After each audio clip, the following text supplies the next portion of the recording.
Hi అండి. 'రావణ్ చెరలో Sita' part 32 అందరికీ కాదు అని కోపంగా చెప్పి, ఓకేనా అని బేస్ వాయిస్‌లో అరుస్తాడు బాబు. పాపకి భయం వేసి తల ఊపింది. అర్థమయ్యింది అన్నట్టు. పాపని అలా ఇన్నోసెంట్ ఫేస్ చూసి నవ్వుకున్నాడు రామ్. ఇక మళ్ళీ సౌండ్ వినిపించగానే చిరాగ్గా అనిపించి ఇక సీతను వదిలి బయటికి చూశాడు. రాజ్యం మళ్ళీ టీ గ్లాస్‌తో బయట ఉంది. ఇంక కోపం నశాలానికి అంటింది అర్జున్‌కి. గ్లాస్ దించాడు బాబుగారు. అప్పటికే సీత కంగారుగా లేచి సరిగ్గా కూర్చుని ఉంది. గ్లాసెస్ దించగానే ఏంటి అన్నట్టు చిరాగ్గా అరిచాడు రామ్. అది బాబు టీ అని కప్స్‌ని ముందుకు పెట్టి వాళ్ళని పరీక్షగా చూస్తుంది. రామ్ నుదుటికి సీత కుంకుమ అంటుకుంది. ఇంకా రాజ్యానికి కోపం విపరీతంగా ఉంది. ఏం చేయలేక చిన్న నవ్వుని నటిస్తూ బాబూ టీ అని అంటుంది. నో నాకు తాగాలని లేదు. సీత నువ్వు తాగుతావా అని అడిగి ఏమొద్దులే తను కూడా తాగదు. ఇక మీరు వెళ్ళండి అని కోపంగా చెప్తాడు రామ్. ముద్దు ఆగింది అన్న కోపం చికాకులో. అదేంటి బాబు మీరు అడిగారు కదా అని రాజ్యం ఏదో అనబోతూ ఉండడంతో జస్ట్ షటప్ నాకు వద్దు అని చెప్పాగా వెళ్ళిక నుంచి అని బేస్ వాయిస్లో అరుస్తాడు రామ్. అంతే ఇంకా అరుపుకి రాజ్యం భయపడి పరుగు పరుగున ఇంట్లోకి వెళ్ళిపోతుంది. ఆ వాయిస్కి పక్కన ఉన్న సీత కూడా భయపడిపోయింది. పాపం లోపలికి పరిగెత్తుకుంటూ వస్తున్న రాజ్యాన్ని చూసి ఏంటే అలా పరిగెత్తుకుంటూ వస్తున్నావు ఇంకా ఇవ్వలేదా టీ అని సత్యం అడగగానే లేదయ్యా వద్దంట అని తడబడుతూ చెప్పి నేను వంట పని చూస్తానయ్యా మీరు మాట్లాడుతూ ఉండండి అని పరుగున కిచెన్ రూమ్లోకి వెళ్ళింది రాజ్యం. దీనికి ఇంత బాగా జ్ఞానోదయం అయిందేంటో అని అనుకుని సత్యం మంచిదేలే అని నవ్వుతూ మళ్ళీ మాటల్లో పడిపోతాడు సత్యం. ఇంకిక్కడ కారులో బాబుగారు గ్లాస్ని క్లోజ్ చేసి నీకు భయం ఇంకా ఇంకా పెరిగిపోతుంది. అసలు అది తగ్గాలంటే అందరు భయం వదిలి నా భయం పట్టుకోవాలి అంటే నా ట్రీట్మెంట్ స్టార్ట్ చేయాల్సిందే అని కోపంగా చూస్తూ అంటాడు రామ్. ఇంకా ఒక్కసారిగా సీత తడబడుతూ ఏంటండి నేను నేనెవరికి భయపడను మిమ్మల్ని చూసి భయపడతా అని కంగారుగా అంటుంటే హా అవునా మరి నాకు అలా అనిపించడం లేదే అని సీత కూర్చున్న తన మీద చేరిపోయి ఏవండి ఇలా బాగోదు ఎవరైనా చూస్తే ఎలా ఉంటుంది అని బ్రతిమలాడుతూ ఉంటుంది ప్లీజ్ అని రామ్ని సీత.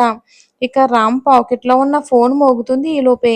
ఆ సౌండ్కి సీత సడన్గా ఉలిక్కిపడి రామ్ని దూరం నెట్టగా ఏమరపాటులో ఉన్న రామ్ సీత నుంచి కొంచెం దూరం జరిగి చురుగ్గా చూశాడు రామ్ కోపంగా సీతని.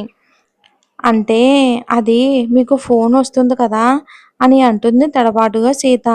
రామ్ కోపపు చూపులను చూసి భయంతో ఆగకుండా ఫోన్ మోగుతుండేసరికి చిరాగ్గా ఛీ అసలు ప్రశాంతత అన్నదే లేదు. ఇంటికి వెళ్ళాక నీ పని చెప్తా అప్పుడు ఎవరు ఆపుతారో నేను చూస్తా అని సీతని కోపంగా చూస్తూ ఫోన్ లిఫ్ట్ చేసి హలో అంటాడు చిరాగ్గా. రామా ఎక్కడున్నవరా కన్నా మనవరాలు నువ్వు ఇంట్లోకి రండి అని రాజారాం గారు అంటారు.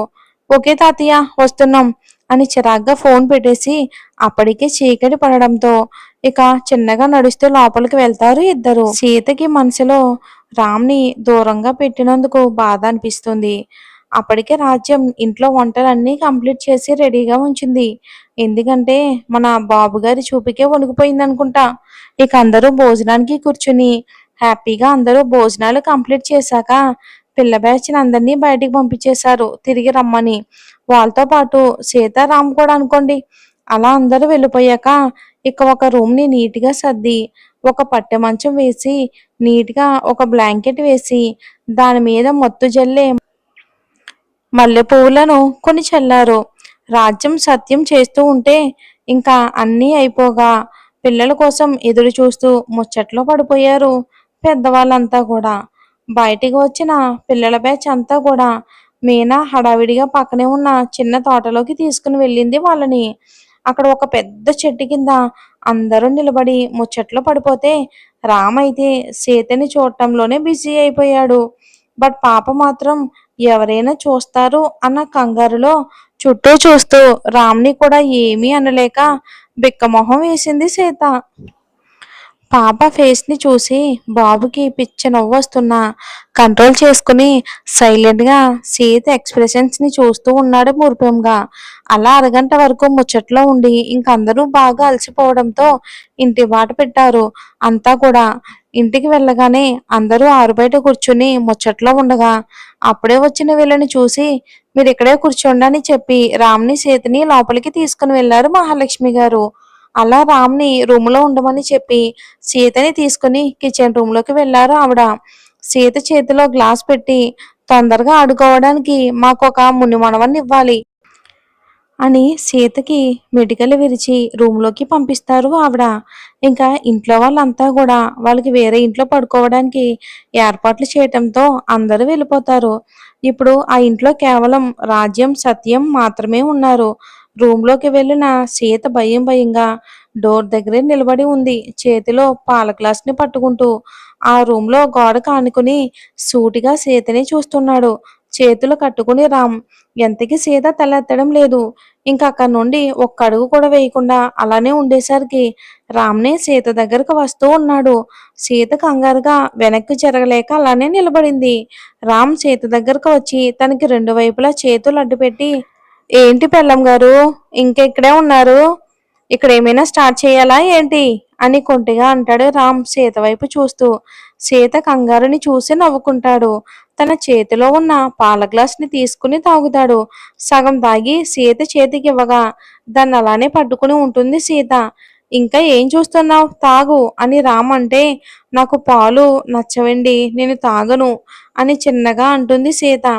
సీతకి సిగ్గు ముంచుకొస్తుంటే తన చేతుల్లో తన ఫేస్‌ని దాచేసింది. సీత కంగారుగా రామ్ వైపు చూడగా, "ఎందుకే అంత భయం? నేనే కదా! ఆ సిగ్గుని, భయాన్ని వదిలేసి నాతో కొంచెం ఫ్రీగా మూవ్ అవ్వవే. ఇలా మూగగా నోము చేస్తే ఇక అంతే" అని సీతతో సహా నేల మీద కూర్చుని తనని ఒడిలో పెట్టుకుని సెటిల్ అయ్యాడు. "అయ్యో! మీరు కింద కూర్చున్నారేంటండి? మీకోసం మంచముంది" అని సీత కంగారుగా అంటే, రామ్ ఒకసారి దాని వైపు చూసి, "అసలు ఏ మంచమే? అది మనకి సరిపోతుందా? నేను జస్ట్ కూర్చుంటేనే చాలు అది విరిగిపోయేలా ఉంది. ఇంక నేను దాని మీద పడుకుంటే ఇక అంతే సంగతి" అని కొంటిగా అంటాడు రామ్. "అవును అది కూడా కరెక్టే అండి.